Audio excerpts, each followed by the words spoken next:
everyone. This is Diane Rasmussen with UK Column. I'm really happy to be here today with Rodney Atkinson, who's the founder of the Free Nations website and several books and several articles. And I'm really looking forward to a very interesting conversation with him today about the current state of affairs, both domestically and internationally. And I expect that we'll be covering a range of issues today. So really looking forward to this. So Rodney, welcome to UK Column once again. I know you've been working with Brian Garris for many years, and I'm really happy to be here today since I'm up here with you in the northeast of England to talk with you in person about all these issues. Good. You're very welcome. I'm pleased to be able to contribute something to the UK Column. Yeah. You've done magnificent work over the years. Thank you very much. Thank you. So I guess, there's so many things that we could be discussing. I know when I got in touch with you about this interview, the idea of corporate fascism is something that has pervaded your work for many years, of course. And as I said, especially with respect to domestic policies, international wars, the war in Ukraine, the side that our country is on currently in that particular situation. I guess I'd just like to open it up to you for now as a starting point, and I'm happy to follow where you would like to go. But if you maybe would like to say, where are we currently with these issues that you've been working on for decades, and how did we get here? It's usually the case in politics that the sooner you warn about something happening, the longer it takes for anything to actually be understood. But now that all the dangers of corporatist fascism that I've been warning about for 40 to 45 years are becoming increasingly obvious to the average voter, then sometimes people don't listen to you anymore just at the very time when your predictions come true. I mean, basically, I've been warning about corporatism in the United Kingdom and corporatist fascism in Europe since 1981. But in particularly over the last 30 years, when I was campaigning for the UK to leave the European Union. Mm-hmm. The European Union is the sort of classic corporatist, bureaucratic, authoritarian, centralized system which is inimical to all democracy and the nation state which support democracy and loyalty to democratic institutions. So it all starts with the right moving left and the left moving right, and creating this corporatist structure which is an unholy alliance between the left-wing state authoritarian people on the one hand and the right-wing big corporation statists on the other. It is a potent mixture, and it is the underlying system of fascist and Nazi systems, particularly in Europe. And we see how this has resulted as big corporations drive the economic side, and socialists and quasi-communists, but not real communists, of course, because real communists understand what fascism is and they tend to fight it. That's why you have this split on the left of the Labour Party. Mm-hmm. But it is a very dangerous combination, and just as the domestic populations are attacked, marginalized, and their democratic systems undermined by corporatism at home, so that corporatism extends itself through big corporations and banks into aggression abroad, and in particular the advance of NATO and the European Union towards the former Soviet bloc and the Russian border over the last 30 years. Mm-hmm. So you see a direct connection between domestic and international affairs, between domestic suppression of dissent in so-called democratic countries on the one hand, and the expansion of corporate internationalism and globalism on the other. Mm-hmm. So when looking at your most recent book, you talked about sort of this notion sort of supporting the formation of the EU and taking away democracy from the countries that were formerly essentially sovereign nations in relation to Europe. And so I thought that was a very interesting thing because, as we saw here with the vote for the Leave, Remain, sort of that debate that went on with UKIP, obviously that has been going on for several years. And it was very interesting to me. It seemed as though there were a lot of people who just assume that being part of the EU is automatically a good thing without actually questioning. This is just my own perspective on what the individual countries can do to rule themselves and how those democracies have essentially been stripped now of that autonomy. Yes, well, the interesting thing is here, once again, we see direct parallels domestically and internationally. Domestically, we were propagandized into believing that the European Union was just a free association of sovereign democratic nations, whereas in fact it was a completely different corporate state structure above and having power over those democratic nations.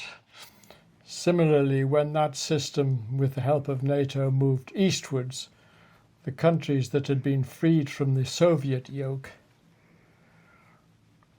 were then for a short time genuinely sovereign democratic.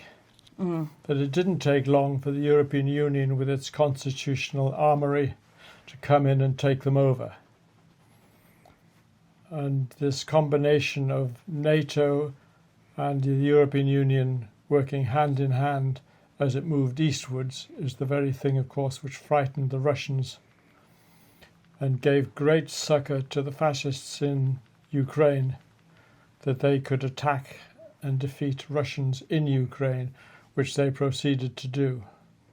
Yes. With thousands of Russians in eastern Ukraine being slaughtered, mainly by openly Nazi brigades like Azov, Aidar, C-14, the Right Sector, all of whom have been accepted by the Kiev political class and to a large extent rewarded for their so-called patriotism. Mm-hmm. But as I say, it all starts really domestically in the West with the sacrifice of democracy and the establishment of elitists. I use the word elitist to describe people who are self-appointed elites. They are what happens when democracy loses its power to represent people, and people have no choice in their voting. Because as the right moves left and the left moves right, you get an amorphous mass of political parties all representing roughly the same thing. Yeah. So right. Although we have frequent elections, and the more elections they put out, the more feeble they are, because you have an election but you don't have a choice. That's true. That is true. And, we call that the uni-party, right? You could call them. That's right, exactly. The uni-party has become the word quite rightly to use to describe it all.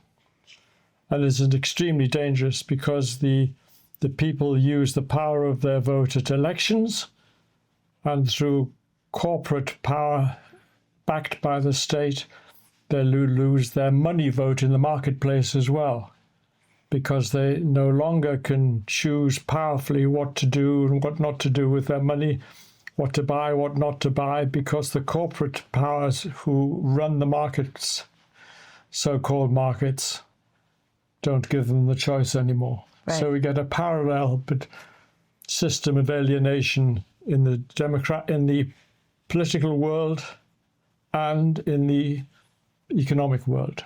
Right. And so if we trace this back into where this all started, and it seems like you've said in a lot of your writing, this goes back into the 1930s and 1940s from sort of that sort of fascist background. And I'd like to trace that back a little bit, because I think it's important for people to see where this came from and how that's led to where we are now. So if you can go into that history a little bit as well to see how we got here. Well, it's interesting if you look at the foundation of the European Union itself.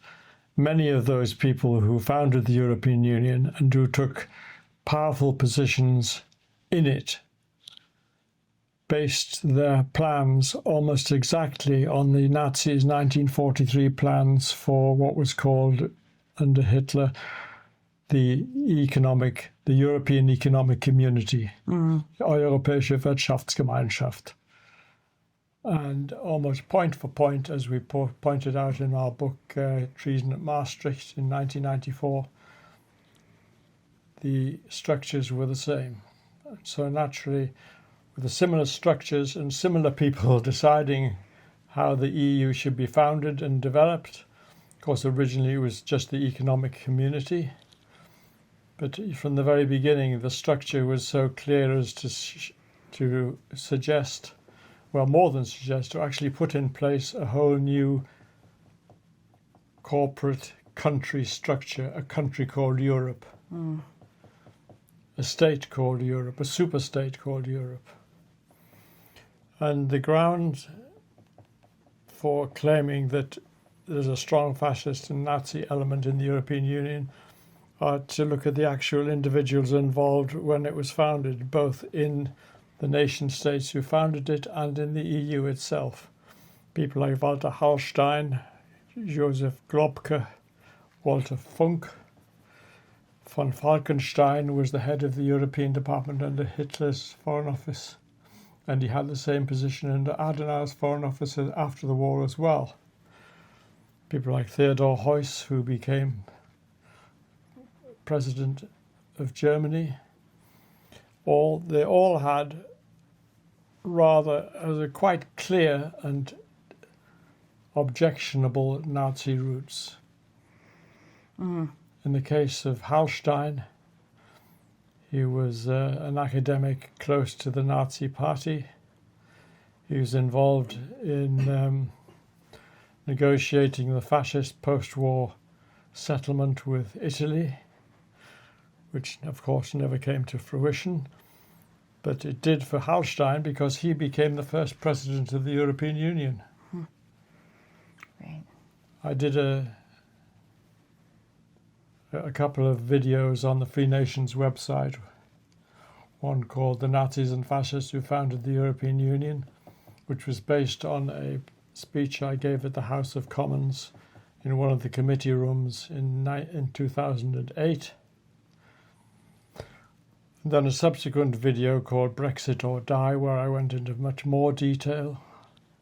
And I think if anyone who looks at those videos and notes the exact histories of what was said in the 1930s and 40s and what was said in the 1980s and 90s in Europe, will have remarkable similarities, as you would expect from people who were of a corporatist fascist disposition and had all that historical Nazi pedigree.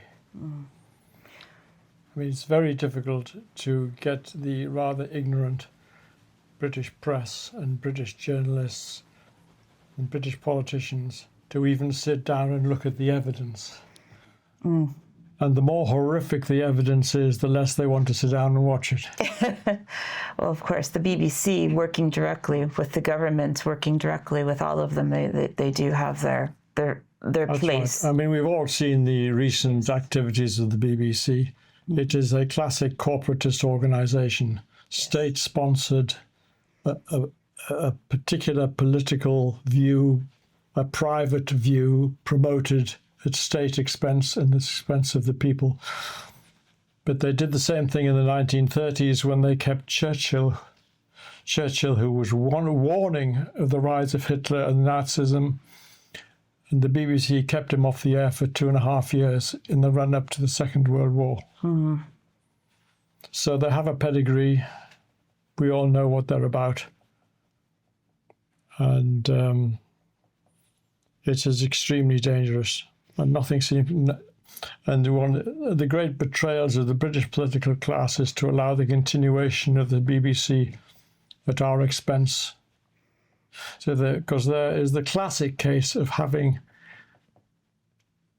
in theory, a choice, but in fact, practically no choice at all. That's true. That's true.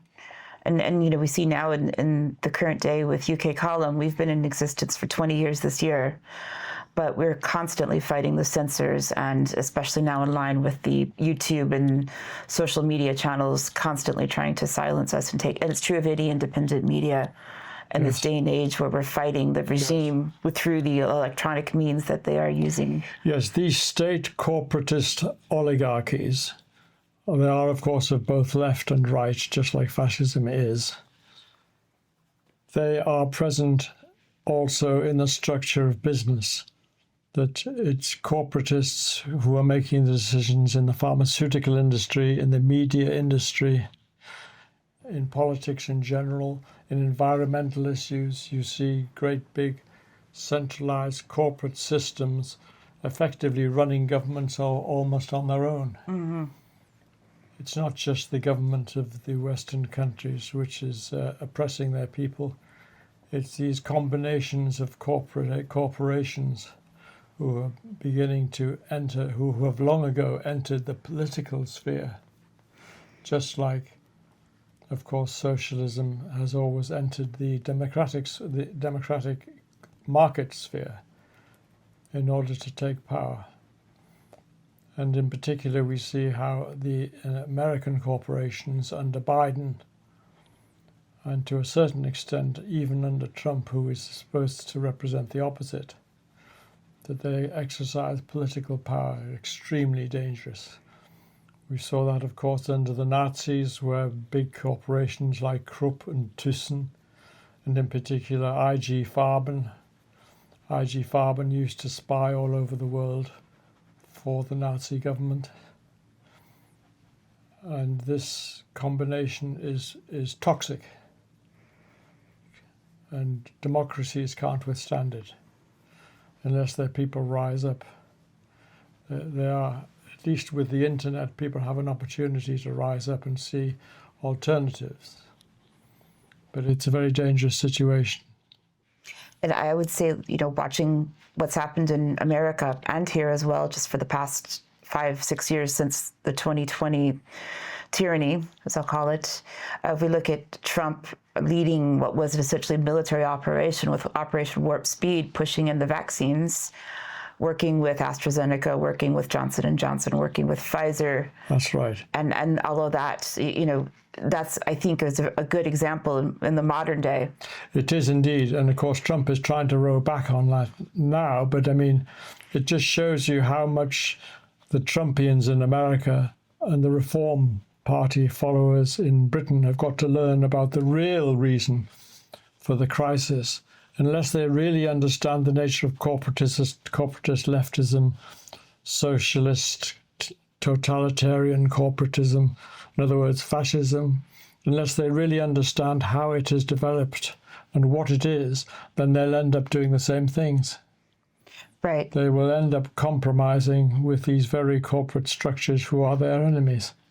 Right. And it's very interesting to see how they're all coordinated and how the system works behind the scenes, but to the point to where the public doesn't necessarily see it that way, because the media is so good at pushing the messages that the governments and the corporations want to put out. That's right. And one of the, ways in which the system, if you like, that we're trying to describe works is redefining words, or rather not questioning old concepts which are no longer relevant.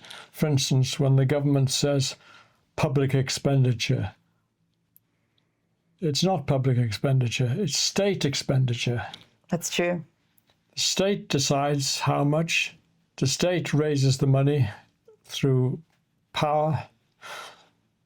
The state decides whether it's been successful or not. The public have nothing to do with it at all. The only place where the public have their expenditure, where they have power, is in the private sector, where they can decide to spend or not spend, to save or not save, to invest or not invest. And that has direct effect on the corporations and even on the government often as well, where people can actually atomistically decide and do things which have an effect. In the state sector, which the government calls the public sector. The state sector, they have no power at all.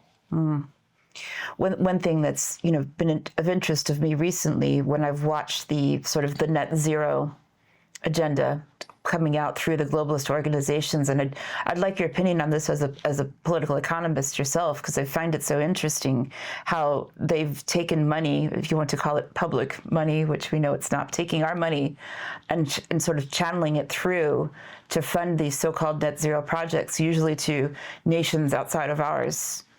And when I look at it at a local level in County Durham, where I live, they recently ended the net zero funding with the Majority Reform Council, and saying, well, this is not a good use for our money, this is a scam, we have other priorities, which I thought was an interesting example of when they try to do things well locally, that they're trying to do the best for their people, but then we have Farage at the top, because we've got, 2/3 majority Reform councillors in County Durham at the moment, but then we've got Farage at the top, who, I'm sure you have plenty to say about Farage and what he's going to do, but it's unfortunate, because I feel like I have local councillors in my own ward who are trying to do the best for us, and I can't fault them, and I've had this discussion with Brian Garish as well. Yeah. I mean, there are limited levers for local councillors, there's no doubt about it. It's very difficult to fight a total ideological war against fascism from a local council point of view. The few decisions they can take, as on, for instance, spending on net zero, are relatively small, but they're instructive. They do educate people. They show that there is an alternative. And you can ask the questions like, for instance, why is it after, when we had 2 years of virtual industrial lockdown the world over, carbon did not diminish in the atmosphere? That's right. And of course, they started off this years ago talking about man-made global warming. And then they couldn't really prove that, so they changed it to climate change. You can always tell when people are on the defensive, because they change the words to describe what they're talking about. But there's no doubt about it that long before the recent crisis, which I would date to Britain's joining the European Union, when was it? 1972. Mm-hmm. The process of the power of the state increasing, and therefore the diminished role of individuals and small companies, family businesses, local communities, all the democratic systems on which the whole so-called democratic nation is based, were all being undermined by high taxation, not just under socialist governments, but under so-called conservative governments as well. I mean, the trouble is with the British Conservative Party, it has a strong authoritarian streak. That's why Churchill was a conservative, and he then left the Conservative to join the Liberals, whom he saw as having, because he opposed the Corn Laws. And then he left the Liberals and joined the Conservatives again, because he presumably thought they were learning their lesson. Well, people have been doing that, leaving and joining the Conservative Party for decades. It's very difficult to see whether they've ever learned their lesson or not, even today. Well, and it's interesting, just in the past couple of weeks, we've seen people trying to leave or leaving the Conservatives to join Reform. But then when we look at these individuals like Zahawi, for example, where he's just as in line with the overall larger agenda as much as possible, where he's trying to appear as this, rebel trying to do what's best, but actually when you look at it, he's not at all. No. I mean, no radical party which really is going to make a difference would have Zahawi in it. No. And I noticed another recent defector from the Tories to Reform was someone who was fanatically making the case for the Chagos Island deal when he was with the Conservative Party. And then suddenly he's turned to be saying what a terrible deal it was. Well, you know, the trouble is with that, on the one hand, you say, good, well, they've learned their lesson. On the other hand, how was it that they needed to learn that lesson in the first place? And you think these people are rather unstable. But on the other hand, having met 3 party leaders over the years, I think it's one of the characteristics is that when people get to the top of politics, they are almost by definition unstable people. Maybe because they've had to chop and change so much to oil their way up the ladder of power. Could you talk a little bit about your experiences of meeting them? That would be very interesting. Well, I met Mrs. Thatcher a few times. My first policy paper in 1981 was called Institutional Distortions in the Economy, the contribution of monetarism. And I heard that when she read it, she said, "I'm not sure he's a conservative." And then many years later, I met her again. Actually, funny enough, when she was young, her first job was with a chemicals company called British Cyanide in Manningtree. And her first day she reported to my uncle, who was working there as a scientist. He was only about a year older than her. And in those days, apparently Mrs. Thatcher was very keen on the local in-house trade union, which she was a leader of. And she didn't like people going straight to complain to the management without going through her. Such an interesting background. And then many years later, obviously, I met her at a cocktail party introduced by a friend of mine, Lord Harris of High Cross. And this was during the Yugoslav war. And the British government had just given the Croatian leader an award. And I quoted from that man's book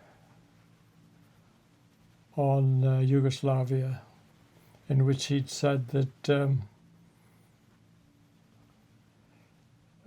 genocide was a natural phenomenon commanded by the Almighty. And she paused when I told her this. And she said, well, that was a long time ago. And I said, no, it wasn't. It was only about 10, 12 years ago. So we left in somewhat of a tense situation, shall we say. Yeah. So that was and then later, much later on, when long after she'd retired, I went to a birthday party for her, held at the IEA, and we had a little bit of a chat then. But basically, of the 3 leaders, she was the most normal. Who were the other 2? Johnson and Farage. No. Tell us a little bit about meeting Johnson. Well, it was mainly through correspondence when I told him about the reality of the European treaties that we had signed. This is when people didn't know whether they could trust Johnson on Europe or not, because he'd spent a lot of the time as a journalist in Brussels. And I told him that we had signed a document which gave everyone in Europe the right to vote in our Westminster elections. He said, oh, no, it's just local elections, as if that wasn't bad enough. And I said, no, the wording is municipal elections. And I said, the meaning of municipal in law is national, not local. He said, oh, I'm sure, I better look it up. Anyway, he did a column, and he had rung up the Foreign Office and said to the senior responsible civil servant, I hear you've signed this European treaty which gives everyone the right to vote in our general elections. And the man said, oh, don't be silly, he says. No, and then he pursued it, saying what I had told him to say, that the municipal does not mean local in law. Mm-hmm. And the civil servant said, "Oh, well, don't be stupid, man." He says, "Wait a minute, I'll go and get the dictionary." Just to get the dictionary, he says, Here we are, Johnson, I'll tell you what it actually says. It says, municipal, pertaining to the national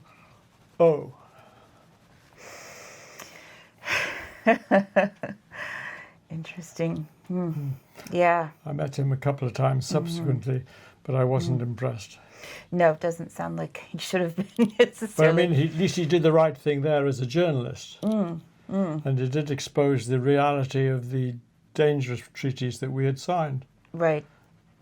I didn't know about his background as a journalist. That's really very interesting. Yes, he was on the Telegraph for years. Very interesting. And the Spectator. So now we have to come on to Farage and your experience with him. I'd rather just not talk about Farage. I mean, personally, we didn't get on at all. Politically, we more or less agreed. But I think it's best just to not talk about him. How would you contrast him with what Ben Habib is trying to do with Advance? Well, Ben Habib is very good. There's no doubt about it. He and Rupert Lowe, I think, are two of the best potential leaders of what I would call, the insurgent movement. Mm-hmm. And it's a pity that Reform have so many defects, shall we say. Right. Not least not having those two inside. What do you see that Habib and Lowe could offer the country between the two of them if they were working together, for example? Well, they have genuine insight as to what the problems are. They're not prepared. They're not shy of saying what needs to be done. And they have the personality to try and do it if they had the power. Whereas I think so many people in the Reform Party, especially those newcomers from the Conservative Party, would not have any of those attributes. So I know you've had some experiences in the past of running for elections and standing for elections. Do you want to, I would be interested to hear about your experiences coming in as sort of not a member of the uni-party. What was that like when you attempted to run for office in the past? Well, I stood for James Goldsmith's referendum party. And when was that now? Can't remember exactly. 1998, was it? The Europe. I've got 1997 in Northwest Durham. Northwest Durham, that's right. That's right. Yes. And I saved my deposit, which is not bad for a first-time party and a first-time candidate. James Goldsmith was very good. Another person who you could have relied on to do the right thing if he'd had the power behind him politically. And I then stood for UKIP in 1999 in the European elections, and we got 8.5% in the northeast. So those are my two electoral dalliances. I know when I've spoken with Brian Garish in the past about his attempts at standing for elections, it was difficult for him. He's tried to stand as an independent, and he just could not get any airtime because he wasn't aligning correctly with the with the party. Yeah. And so he was only given a few seconds to state his platform. And that's right. That's right. Was that your experience as well? Yes, exactly that. That's right. Yeah. That's yeah. Right. Yeah, it's unfortunate when we're not able to if we're supposed to be able to have open elections, but it doesn't seem as though we do when we. Yes, well, it's a bit like the nation in general. You see, we have been told, for instance, when we were part of the European Union, that we were an independent country. We're just part of this free association, which we weren't. And that we had our own parliament, which we didn't have, and which we made our own laws, which we didn't do. All these things we know were a lie. And ironically, now that we have left the European Union, in many ways, even that is a bit of a lie, because we know so many commitments that we've made to continue to pay large sums of money for many years to come. Right. And that having left the European Union, we then involved ourselves in the European Union's military through alliance with them to fight on the side of Ukraine against Russia. On the grounds that somehow that Russia's invasion was unprovoked. But nothing was more provoked than that. Thousands of Russians had lost their lives in eastern Ukraine. And we went along with the European Union's interpretation of the ideological and military position, which was absolute nonsense. And we can see not just if in Europe with the way that Germany's expanded eastwards politically through the European Union, but economically through German corporations. And we saw the same thing now in Ukraine with American corporations buying up whole areas of agricultural land and mineral resources. Now it is precisely this mixture of state power, military power, and corporate takeover, which is reminiscent of fascism. Now, a lot of it is probably totally alien. My accusations would be alien to many of those people doing it, because they have no historical concept of what happened before. But really, what's just the same way that the European Union has reproduced so much of Nazi Europe. So in the war in Ukraine, we have landed on the side of people who openly support Nazism, the Azovs, the Aidars, all these Nazi brigades.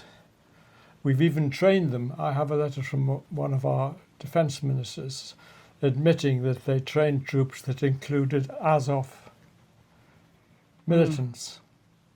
Wow. So we know what we're doing, or we think maybe they think it's not important.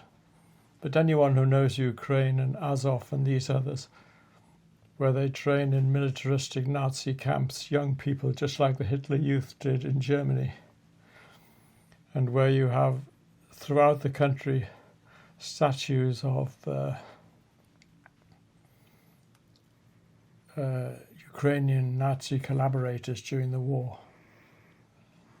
So, and then the 1st of January every year, there are large celebrations of the birthday of Stepan Bandera, who is the most notorious of the Ukrainian Nazis during the war. I mean, these openly fascist sympathies of the Ukrainian state were a warning before the war. Indeed, many Western publications in America and Europe did occasionally cover this very thing. But then as soon as the war started, they covered it up and pretended it never existed, even though the historical evidence is there. Right. They did uncover it, but they refused to put two and two together. So how is it that we ended up in this war fighting against one of the principal powers which settled the last war? Without the Soviet Union, without the Russians, we would never have defeated the Nazis. I'm pretty sure of that. So one of the things that you mentioned to me when we were discussing this interview was about the UK being on the wrong side of the current Ukraine war. If you could talk a little bit more about that, and how does that relate to what our relationship with Russia, or maybe what it should be, or is... Yes, you don't have to think that Russia is a free, openly democratic country to nevertheless say that they had a strong reason to fear what the West was doing as NATO advanced militarily towards the East. And as I say, by taking over Eastern European countries constitutionally after the Soviet Union had freed them, the European Union was doing the same thing. And that was a threat to Russia, there's no doubt about it. Ukraine, of course, especially eastern Ukraine, it's been Russian for longer than the entire existence of the United States. I mean, this is just elementary history. The Rus, the origin of the Russians, if you like, genetically, came from the Kiev area. Right. And prior to it being Russian, it was the Belarus and Ukraine were part of the. They weren't part of a country called Ukraine. Right. They were part of the Polish-Lithuanian kingdom. Right. So there's no history there. The only two times where Ukraine has risen as a state is in 1991, when Russia under Yeltsin was at a really powerless, decadent, economically disastrous level, when they felt they had to sign up to the new order, which included a new state called Ukraine. That, and prior to that, of course, at the Treaty of Brest-Litovsk in 1918, when the Russians effectively surrendered to the German armies, and the Germans established a Ukrainian state. So the two times when there was any semblance of a Ukrainian state, you can see that they were not very stable political times. Right. Right. But I mean, we can see how this war has affected international affairs. It has caused great tension between North and South Korea, but between Taiwan and China, between the West and Iran, driving Russia and China on the one hand towards disreputable countries like North Korea and Iran, when really they would not normally do so. I mean, what really has China got in common with Russia? China is Southeast Asian, Russia is European, or mostly European where the power is. China is communist, Russia is Christian. And there's certainly not much in common ideologically between North Korea and Russia, but they are being forced together now, strategically, politically, and militarily, which is extremely dangerous for South Korea, which is extremely dangerous for America. So you look around the world, this one stupid, incompetent Ukraine adventure of the West's has produced a very dangerous situation.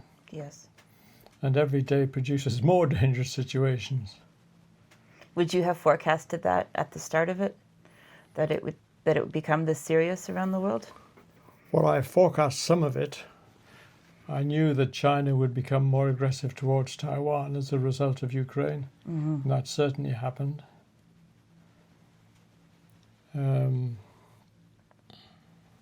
But then, of course, domestically, Britain has put in billions into Ukraine and sent troops, far more troops than have been publicly admitted, I'm sure. Yes.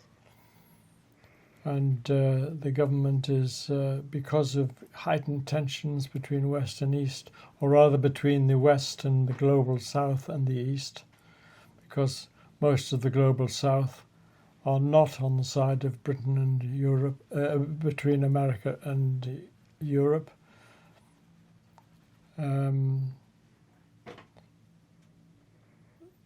Therefore, the dangers are getting worse every day. And Trump at least has understood that he has to settle this Ukraine war. He sees exactly what has happened, as was so predictable. Now, his ideas may not be the best ideas, but at least he's recognized the crisis and the danger. Right. The trouble is he's then simultaneously courted other potential wars. I mean, he's doing his best to try and solve the Middle East, but it's a pretty crude way of trying to do it. And I'm not very optimistic in the Middle East. He's courted more trouble in South America. Yeah, Venezuela. I mean, I'm sympathetic towards his motives, but worried about his means. Same in Greenland. I mean, there was a perfectly reasonable Greenland Danish-USA agreement signed in 1951, a treaty which gave the Americans so much right of access and use of Greenland for military purposes. Mm. Why he could not have just used that at the very beginning instead of now falling back on it after causing so many eruptions, I don't know. But it's all part of the general worldwide instability, one of the trigger points of which, the main trigger point of which, was the Ukraine war. Mm-hmm. Right, right. So what are your thoughts on Trump's international policies? Because this is something that has been covered extensively on UK column in recent times, in particular his alliance with Israel and Netanyahu. And there's a lot of strong feelings, and it's an incredibly complex situation. It's always something I'm trying to understand a little bit better. Yes. I think when it comes to Israel in the Middle East, I'm not competent to comment. That's how I feel as well. It's so complicated, but it's always something we get asked about. Hardly anyone in the world who is competent to comment. I agree entirely. I mean, I think it's all going to be subsumed into the general Islamic versus the West conflict. Mm-hmm. Mm-hmm. I think that's what's happening to it. But apart from that comment, I wouldn't comment further.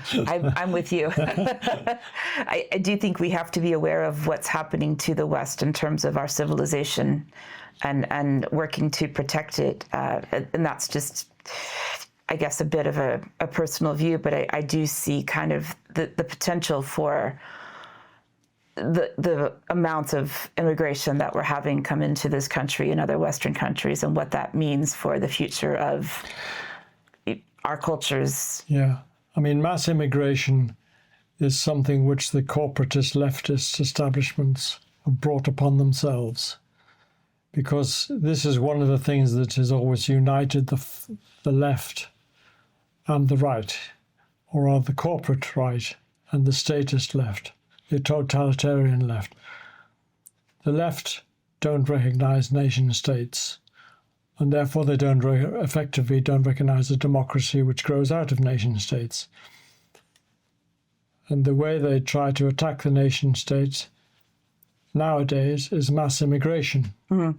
So sure, you can have your country, but we'll change the population by mass immigration. Right.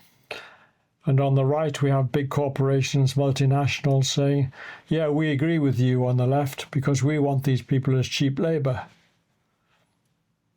And so there's the unholy alliance has another unholy result. Right. It's, and I've just been in recent times noticing, if we look at the names of some of our political leaders throughout the UK, look at their names. Hamza Yusuf, I lived in Scotland for several years. If we look at Sadiq Khan, if we look at the recent, it's been all over social media recently, the health minister in Wales is from Somalia. Yeah. We look at these names of Rishi Sunak. Yeah. I mean, there's no doubt about it that the international ructions that we've been talking about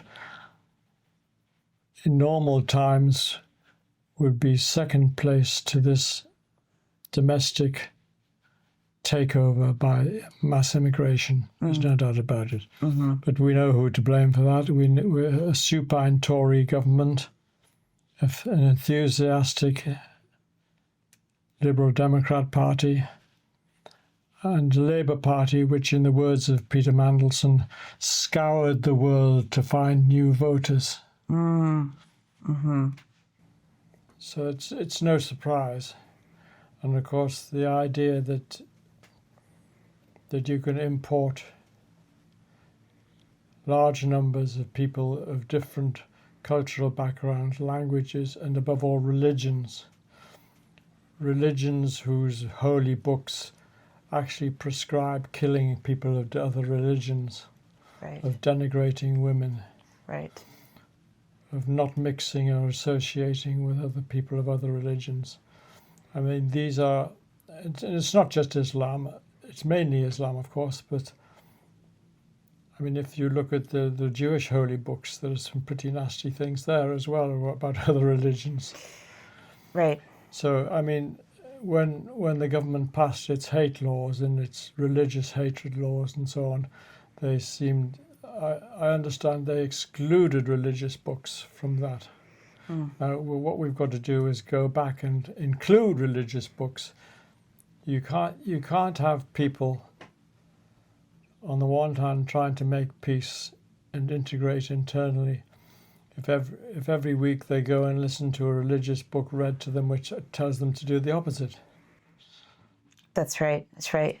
I'd be interested to hear you talk a little bit about hate speech and free speech, because if we look at the idea of free speech, meaning at an absolute level that no words are actually harmful, but then we have the... Well, we've always had the laws to cover that. I mean, if people wish to say extremely dangerous and insulting things, calling on other people to kill other people, and calling on other people to express themselves in violent ways, we've always had laws to cover that. We didn't need any hate speech laws to do that.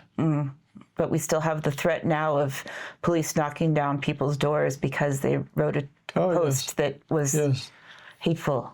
Yes, that's right. Yeah. Thousands of arrests every year. It's a despicable... I'm afraid we've become a pretty despicable country.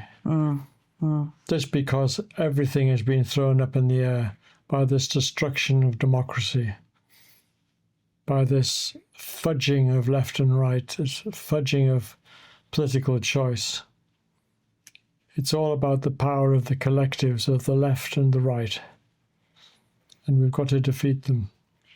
But the people who are going to defeat them, I don't know who. Reform was a great opportunity. Maybe it still is. But it's going to have to change a bit. I've read in your background that you've worked as a lecturer in Germany. How was your experience of that compared to working here in this country? Did you find that you had academic freedom, intellectual freedom there, or? Oh yes, there was no problem. But on the other hand, I wasn't in politics. I was in linguistics. Oh, okay. So it wasn't very controversial. Not as much. No, not quite so much. I mean, I did a lot. I did a lot anyway for the students. It was at the University of Mainz in Germany, on the confluence of the Rhine and the Main. And I ran an English folk club, an English film club, and I organised language courses here at Newcastle during the term holidays. Right. So I can say that I have a pedigree of international understanding, if you like, promotion of international understanding, and that I certainly would not be part of the jingoistic nationalism. Indeed, as my whole point of my website, Free Nations, is to promote the notion of nationism, not nationalism. Right. And how do you define the difference yourself? Well, nationalism is protective, doesn't believe in free trade, usually has a strong socialist element in it, authoritarian, centralized, jingoistic. None of those I would accept. I came to the recognition that the European Union was bad, not because I wanted Britain to be free and great again, but because I wanted Britain to be democratic again. And I wanted the other nation states to be democratic as well. And it's only when a country has a more or less homogenic structure where there is a clear majority of people who share the same values that you can even build a democracy on it in the first place. Right. And the more you undermine that, the more you undermine democracy, which of course is exactly what these supranational globalists and fascists want to do. Which is to basically. And the answer to that is nationism, which brings things back to the local, to the community, to the regional, and to the nation state. That's absolutely true. You know, it isn't. You're making me think back to when I first applied to move to this country over a decade ago, and sort of on a points-based immigration system where you had to say, for example, you got points towards your visa application if English was your native language. And that was 2014, I believe, when I first applied to come over here. So there are, sort of a shared set of backgrounds that you and I both have from our countries. That's right.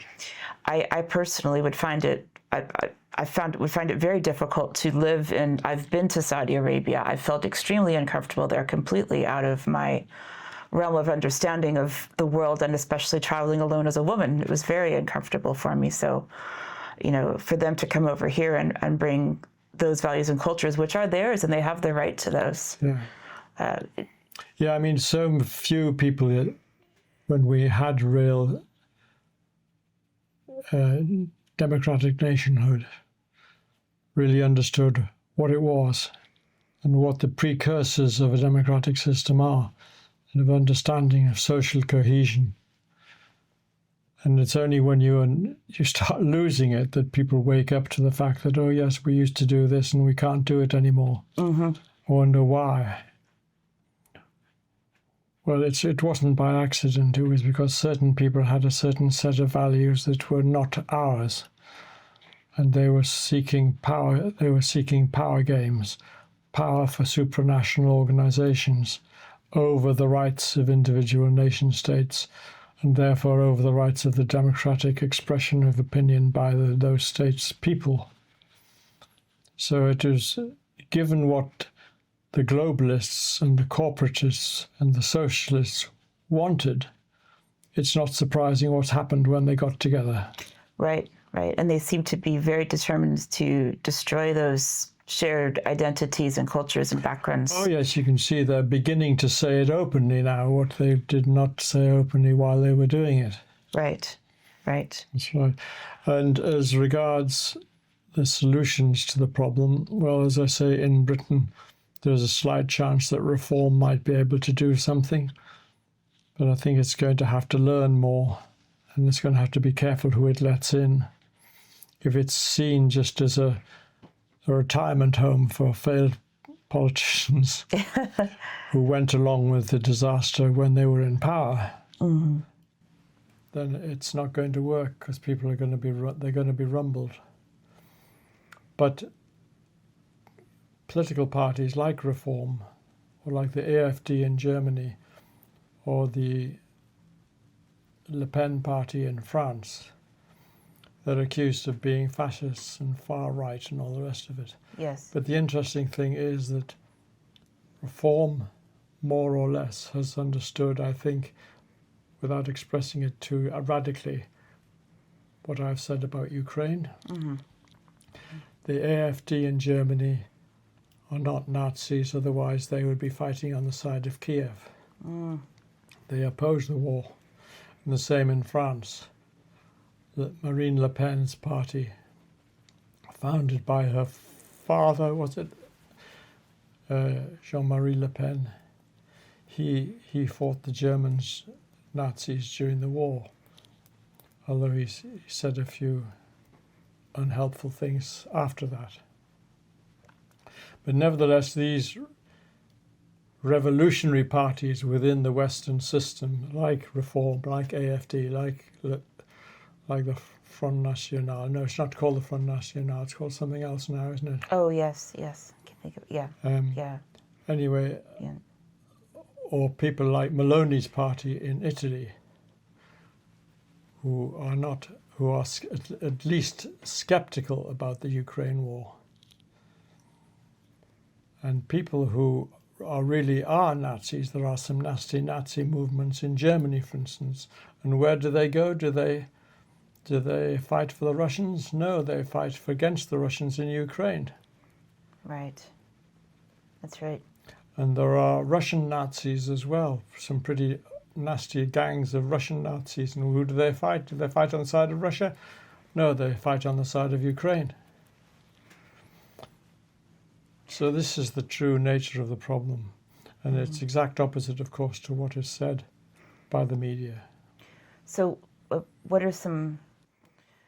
People here just get quite upset, understandably. What are some practical solutions that you can offer for somebody watching this and thinking, what can I do? What can we do as a country? What can I do individually? It's a difficult question, I know.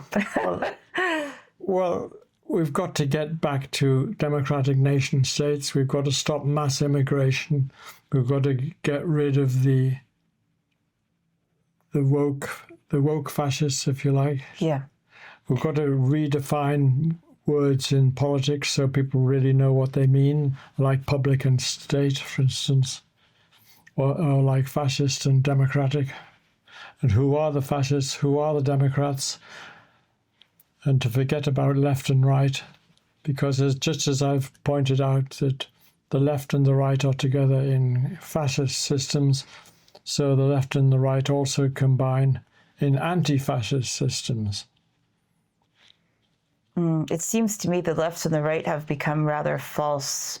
Well, they've for long been false dichotomies. Right. I wrote a book in 1988 called The Emancipated Society, which I think is still relevant today. Yes. Where I pointed out that left and right, the horizontal axis, is irrelevant. What's important is the vertical axis between libertarian and authoritarian. And you get people on the left going to the authoritarian, people on the right going to the libertarian. And, well, the whole thing is thrown up in the air. It's a bit of a mess. That's why it needs redefining, so we know which side we're all on. And, it was interesting during the 2020 era when it was the people who I would say would identify with the left were the ones trying to force the lockdowns and the mask mandates and the required vaccinations. The political tyranny in fascism is usually led by the left. I mean, Hitler joined the German Labour Party, Benito Mussolini in Italy. He came from the Italian Socialist Party. And of course, the leader of the British Union of Fascists, Oswald Mosley, at various times was both in the Labour and Conservative administrations. So, I mean, the evidence is there, it's quite clear. And the insurgent parties have got to start attacking the left as fascists. Not all of the left. Of course, there is what I call the welfare socialist, who cares really about welfare. His aim is not exploiting the poor in order to build up the power of the state. It's to have a fair distribution of wealth between rich and poor. Now, I disagree with a lot of what they stand for, but they have a laudable aim and laudable methods. But increasingly the left has been dominated by the fascist left, by the state power left, that wants to exploit the poor to increase their power, not to emancipate the poor, which is what my book, The Emancipated Society, was all about. That if the state emancipates the poor, gets them onto a level of emancipated choice where they can set about building their own lives, then that's good. That's what the state should do, but limited, not perpetually forever signing checks on welfare. Because what does that do? It makes the recipient weak and the state strong. Right. And that is not the kind of left that we want. And it's interesting, you see a lot of the online rhetoric, the left calling the right the fascists, and Trump is a literal Nazi, all these ridiculous things we see. It's the exact opposite of the case, but it's because the Trumpian revolution in America and the reform revolution here have not understood the basics, and they have not accused the left of open fascism as they should do. Right. If they don't call a spade, then they will be called fascists themselves, and they will have no defense. because it's a simplistic historical reaction of left-wing adolescents that they call everyone a fascist who they disagree with. That's right. That's right. But we now know, both in theory, of course, or as always, but in practice every day, and by observing international affairs, that fascism is both left and right, and we need to attack it. It seems to me, just on a bit of a slightly personal note, I'm so curious to hear about your background and how you and your brother Rowan reached the point where you are, being so well known in our society, and to be able to say these things that you say, and that, in my opinion, your brother Rowan expresses through comedy so well, and that you both have been advocates of free speech and, really questioning the system for so long. In coming from the rural Northeast to where you have achieved all of this knowledge and all these wonderful things you've written and all the work that you have done over the years, how did you reach this point? It's to me, it's such an amazing story that you have. Well, I suppose we both have interests formed by our parents. My father studied politics, philosophy, and economics at Oxford. And he was a local councillor in Concert. And we usually talked politics around the dining room table. People had dining rooms in those days. And I did my first degree in German, and I did my dissertation on Germany after the First World War compared to Germany after the Second World War. Oh, right. So that's right. Fascinating. That helped a bit as well in my books. It started me off, should we say, on studying the right things. And Rowan, of course, arrives at his libertarian attitude to free speech through the restrictions on comedy. Right. He's never been particularly political. No. But he's arrived at it through personal experience in his own profession. Exactly. Right. And, I think that's one of the things that we see in comedy, especially now with all of these clampdowns on free speech, that, part of the power of comedy is calling out what actually happens in reality, but they can't do it in the same way anymore because they will lose their potential for a career. That's right. No, it is a totalitarian, persecutor's system, and we've got to get rid of the laws which have prepared the way for it. Most of them introduced by Tony Blair. I mean, Blair was a disaster for this country. Right. Even though he went to the same school as me. Oh, really? Fascinating. So this has been a great discussion. Is there anything else that you would like to say to the audience that we haven't covered? I know we've covered quite a bit. No, I think that's more or less it. Obviously, the whole different areas which you can discuss at different times, but I think the important thing is to get this idea of corporatism and its evils over. Yes. To get people thinking in terms of why it is that left and right no longer mean anything. I think that's very important. And that the new alliances have got to become clearer. The definitions of our life have got to become clearer. Not elitists, not state, public, not public, state. All these basic concepts have got to be understood, and how they're manipulated by people in power to mean the opposite of what they should mean. Yes.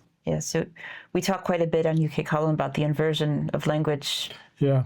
And that's what's happening. If we call Trump a fascist, that's right.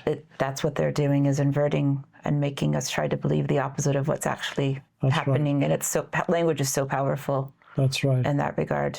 Mind you, when the anti-fascist left and right get together, it is possible. I mean, they are forced together by a corrupt system.